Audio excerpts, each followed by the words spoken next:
Hey there, YouTube. How's it going? Nerdy Narwhal here, and I'm back again today for another 6-scale action figure review. Today I'm going to be taking a look at something quite a bit different for the channel. Instead of hopping back to the past, we're actually going to the far future today. The far future, which is rather grimdark. And in the grim darkness of this far future, there is only war. That's right, today we are taking a look at the first, and to my knowledge, only licensed 6-scale Warhammer 40k action figure. Let's dive on in. Now, I'm going to do something a little bit different today. I'm going to unbox it on camera. I want my reaction to be pretty raw with this. This is not a cheap figure to find, and it wasn't a cheap figure at retail or crowdfunding, I guess. So it's a pretty special piece to get in the collection, and I want to crack it open for the first time with you guys here. Now, this is not brand new. I was lucky enough to find one of these on eBay for not too horrible of a price, not the best price that I've ever seen it go for, in fact, and we will talk about that. It's got a lovely shoebox kind of design where you slide this apart, or do I crack it? I cracked it open there. It's a magnet. Not the best price, Green Wolf gear, that looks pretty good, that I've seen it go for. Just the other week or two, I saw it on one of the Facebook collector groups for a steal of a deal at $195. I spent a bit more than that, but we're gonna see if that big money is worth your dollar for this pretty rare figure or not. So you can see the presentation is spectacular. Right out the gate, we get this nice card here. After you pull it out of the slip cover, the art cover, there we go. And it says Astra Militarum on it, the Imperial Guard Cadian officer. Cadia stands. The planet broke before the guard. Just a list of everything that it comes with. Very nice. You can tell that there was, and a certificate of authenticity. I do love these. You don't usually get these outside of, high-end custom pieces, right? But this sort of carries the same weight as that. I think Green Wolf Gear really does do a lot of specialized limited run pieces. So you do get that. There we go. And now we'll look at the figure inside the box. You'll mostly just be getting my reflection. Sorry about that with the lighting. But ooh, it does look good, guys and gals, people, video watching people. I'm not sure who watches the videos. I don't really look at my demographics. I'm here for the toys. And we'll take that slip off. And he does not come with a stand to my knowledge. So I've brought my own. I had an extra in my collection room. And let's get this dude stood up. Wow. There we go. Let's get him on that stand there. That is very nice. The feel, very high quality. There is some flex to that armor. It's not a super hard or brittle feeling plastic. Feels pretty durable. The head's moving around good. Those shoelaces are hugely long and untied. So you're going to have to tie those yourself, or I'm going to have to tie those myself. There we go. Stand for me. All right. And then snip the laces after I tie it.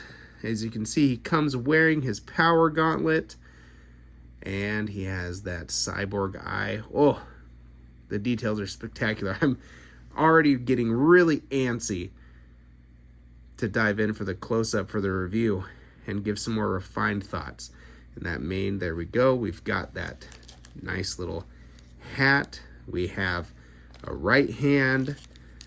We have a right trigger hand. We have a left, mostly relaxed hand. A right relaxed hand. Each hand individually wrapped in plastic. I mean, little things like that, right? Presentation, shoo dang.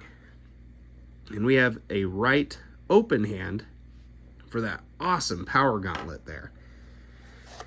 I'll take the first layer of this thing off, and oh boy, we are looking at an awful lot of accessories, which are now falling out of the box. Sorry, I'm ill set up for a live unboxing. That's why I mostly stick to reviews. So I'll pull them out one by one. Got that holster for his knife, his Cadian officer's walking stick, his pimp cane. We've got a canteen holder. Very nice. These are all a really rubbery feeling, which I'm glad, because I know the canteen, I know that that rubber there isn't going to wear or deteriorate, and it's painted phenomenally to look just like a real piece of leather or a real piece of kit.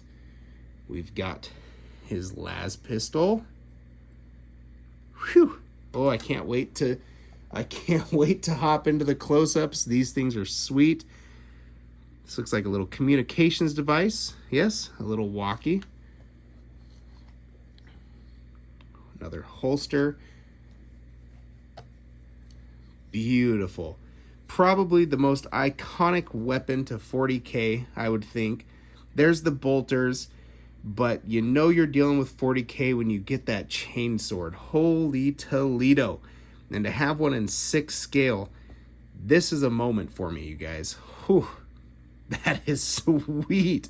In that army green and gold Astra Militarum colors. We have, oh, the belt. Here we go. And that does feel like a pleather. Yep. It's kind of stretchy, kind of spongy. That doesn't feel the best. Only thing so far that's kind of been a bit of a letdown, but we'll see. Grenade 1,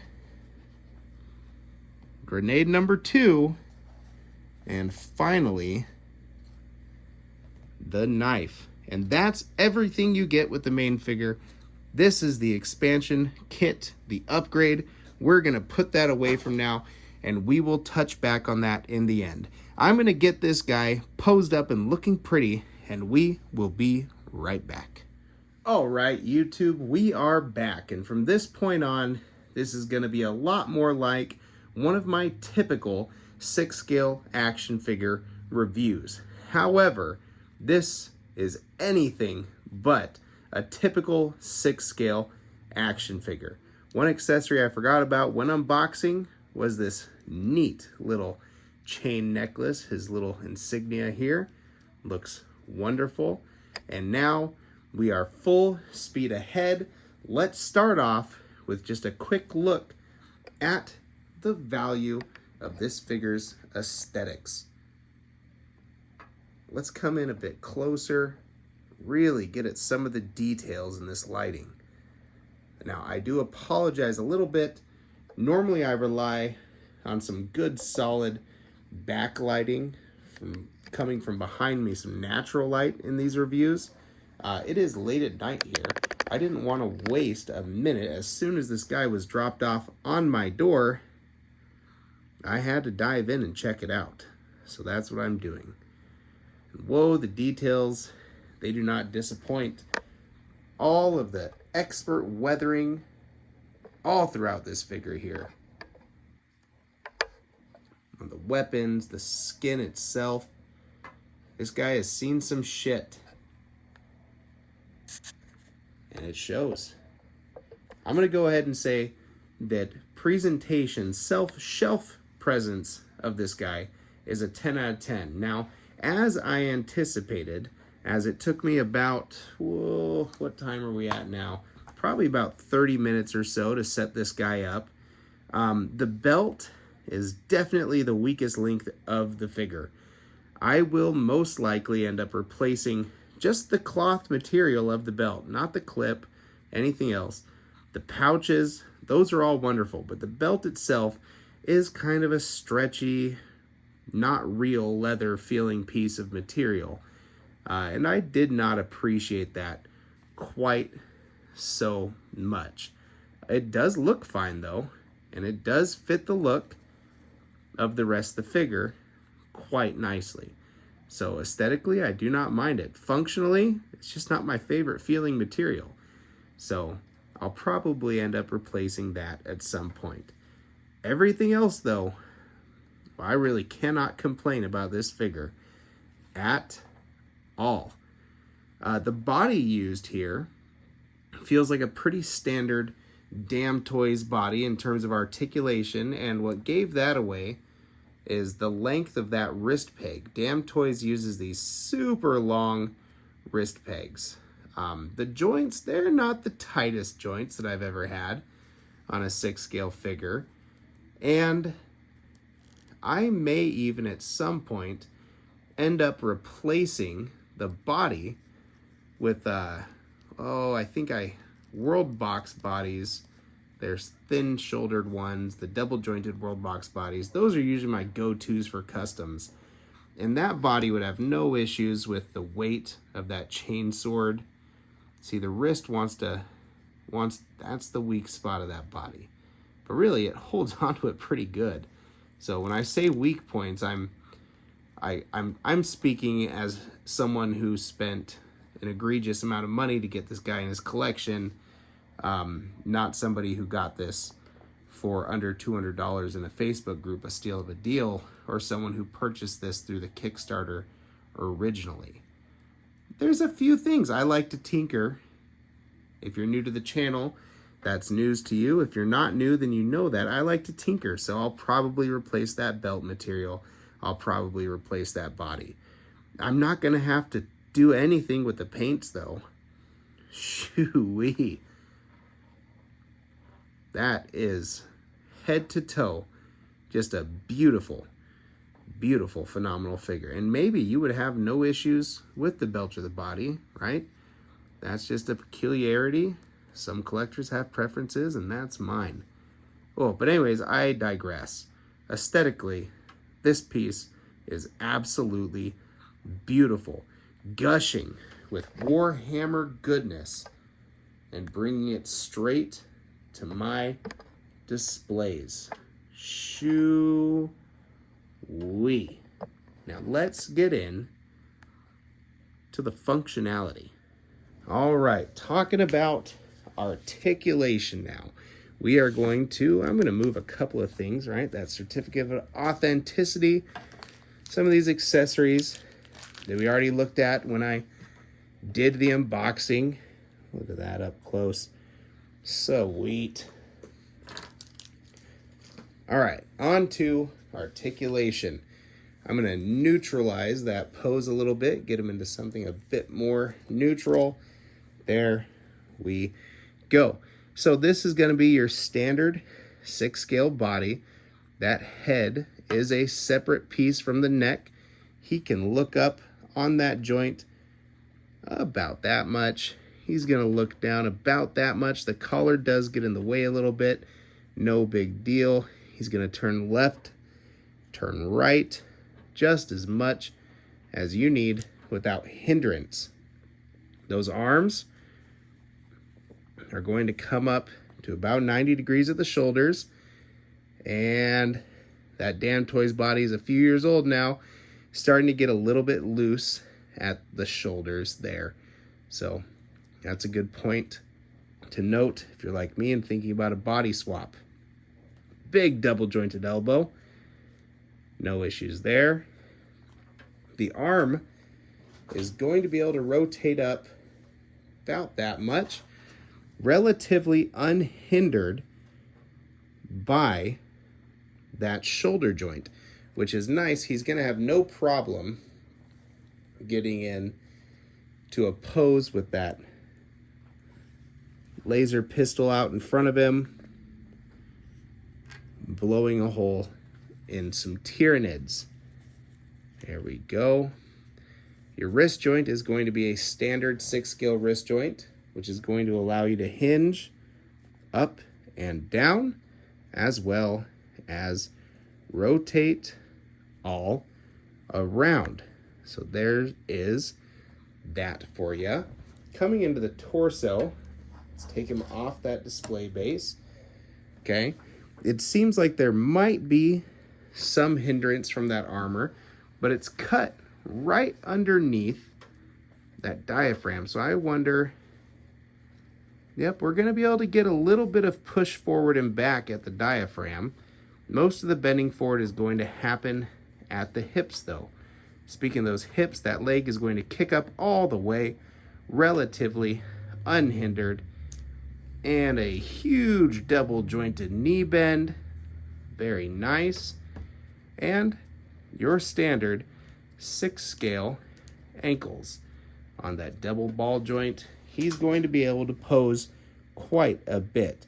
And I'm going to see if I can't zoom in. There we go. Right there on that shoe. I opted not to cut those shoelaces. Instead, can you see it? I just wrapped the laces around the boots, the top of the boots, a couple of times, and then tied it in a double knot. A bit easier. I feel better about not having to permanently modify the figure that I just bought quite yet, even though I'll get to it eventually. And you're not going to be able to tell once it's all put together and those pants are down that those shoelaces are just wrapped around the top of the boot a few times. Stick that hat back on his head, and he is good. Speaking of those feet, one more thing. He doesn't need that display stand. He can hold a pose all on his own. Let's get him posed up here real quick, right? Maybe he's got that sword slung over his shoulders the easiest just because of those wrist pegs. Get him over there. So a moderately action pose there, right? But he'll balance and hold just fine, right? I just like having the display bases. If you're like me in that regard, maybe get yourself a display base if you don't have a whole bunch of extras like I do. But especially for the sake of a review, yeah, I'm gonna pop him on a display base. Gosh, he's just too good. Let's dive in there for another look at how sweet that guy is. Wow. The backbone of the Imperial forces in 40k. Billions of Astra Militarum. Not nearly as many Space Marines. They might be the poster children of the 40k universe. Everyone loves a Space Marine. But these guys make it or break it in the war against Xenos and Chaos.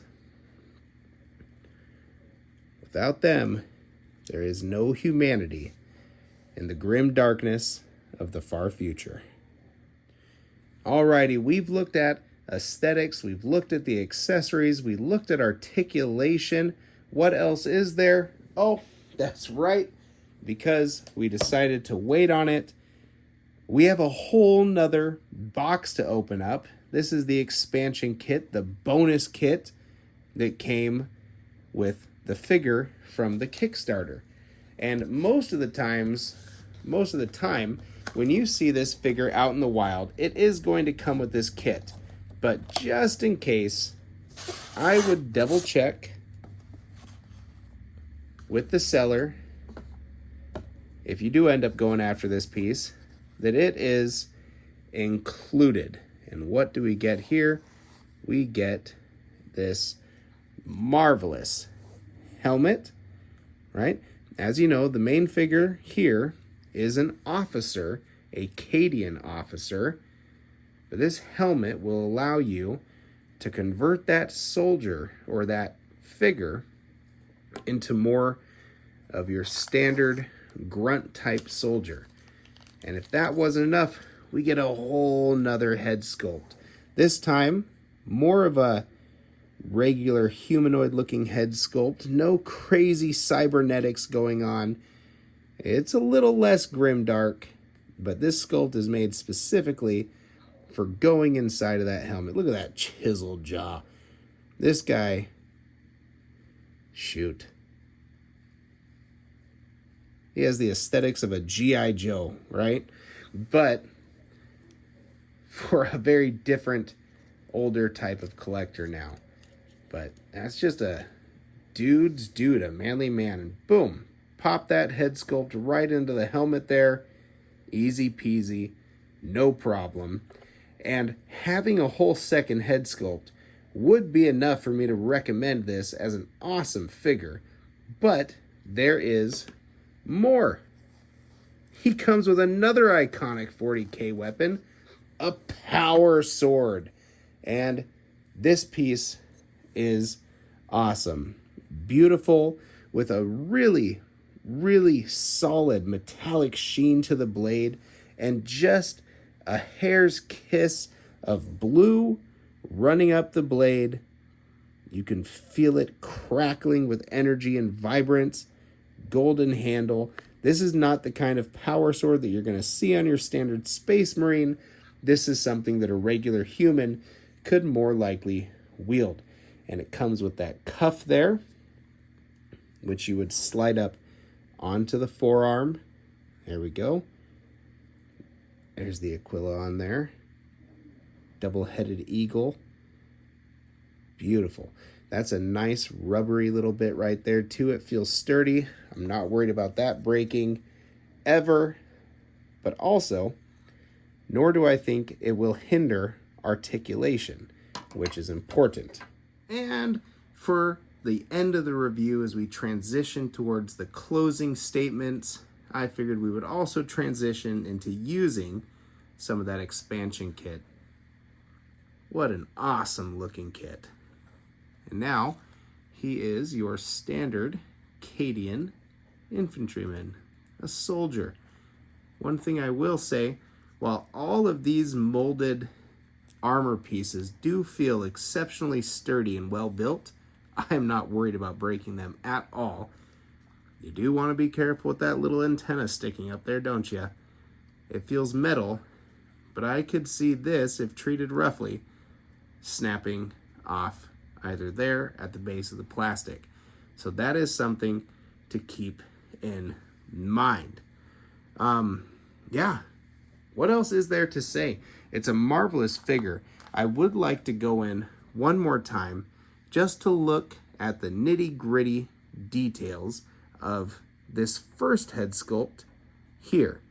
Let's see how close I can get it and have that focus in my camera, just so that you guys can see all the wonderful subtle work. The expression, right? Mouth open, that could be rage in those eyes. The scarring on the face, that could be fear. Determination, that could be a lot of things. It all depends on how you look into that head sculpt. And that, I think, is really the mark of a great head sculpt. This little hose right here is nice and flexible, not worried about breaking it. That red lens. And look at the pink scarring work just around where that thing is smashed into his face and melded with his skull. Gosh, it looks good. Shoo dang. Now, there are a few other video reviews of this guy on YouTube, but not really any recent ones, right? They're a few years old at this point, and with the massive success that is Space Marine 2, I figured there's a lot of people getting into the hobby, getting into 40k as a license right now, and maybe some of them share my interest in 6-scale figures, and they will inevitably find this piece out there in the wild and think, my gosh, is it worth it? So let's talk about that. So this thing SRP'd, I keep saying SRP. This thing was ran by Green Wolf Gear and Warhammer 40k, right? This is an officially licensed product. So Gosh, how am I brain farting on the name? Well, goodness, I don't know. The games, right? Anyways, this was ran as a Kickstarter for the figure itself, and it was going to cost for the figure about 300 US dollars, 180 British pounds at the time before shipping. So this thing was expensive to begin with for a 6 scale figure. 330 bucks probably to get it on your door. There was quite a bit of drama with the backers. A lot of people were calling it a scam. They were saying he cut and ran with the money, whatever. Obviously, that ended up not being true. I'm looking at the figure here now. It's not a figure that you see come up in the wild very often. I feel like the people who have them probably really wanted them to begin with and aren't too keen on selling them.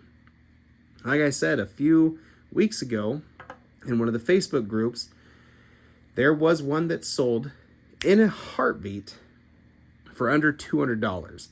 That fella must have been desperate. I wouldn't go hunting for one around that price. I would expect to pay closer to $400, all the way up possibly to $600 for this. And what are you getting for that extravagant price point? I've owned high-end custom pieces from Cult King, Denny Kim, One's Custom, the horror stuff, the Viper Studios Gandalf the Grey, I think I even looked at this channel. And there's always, sorry about that quick cut, my wife just got home from work and I rethought my words a little bit. I shouldn't say always, because it's not always. I have gotten customs before that have been absolutely perfect. But often, and I think often is an appropriate word to use, there is some level of jank with a custom or fragility, right? What you're getting here for about half the cost of one of those miraculous high-end customs is a piece with all the qualities of a high-end custom, the intricacy, the attention to details, the good quality of materials. These little buttons on here, for instance, on the sleeve of his coat, those are real metal pins. They go all the way through, and they're phenomenal, right? From Sideshow or Hot Toys, those would be a sticker. So you're getting an immense amount of quality with none of the fragility, I feel. This is not a fragile figure. There's no real jank to it. There's a couple of things that I'll do to make it better, in my opinion, right? I'll change the body. I'll swap out the material of that belt. But really, I think this is a pretty good deal. And it's 40K. It's Warhammer 40K in your 6 scale shelf. You've had the minis, maybe you've got some of the Joy Toys, or the Bandai pieces, or the McFarlane pieces, but to have it in 6 scale, a centerpiece in any collection, that's a real treat. And to have it look this good, shoot. I can't imagine too much better than that for a 40K fan. Just as these guys are the backbone of the Imperial military, he's going to be the backbone of my collection for some time to come. But per usual, YouTube, if I have missed something in this review, or you have a lingering question that I didn't quite answer, feel free to drop me a bead in the comments. Let me know. I'll answer your comment if needed. I'll make another video or a short to make sure you get your question answered so that you can decide whether or not this is a good buy for you and this piece is right for your collection. For my money, it absolutely is. The iconography that's littered all over this piece, you can tell Green Wolf Gear is a fan of the franchise, and it shows. This piece is a labor of love. Anyways, I hope that answers your questions. Stay happy, stay healthy, and keep on collecting. Nerdy Narwhal, out.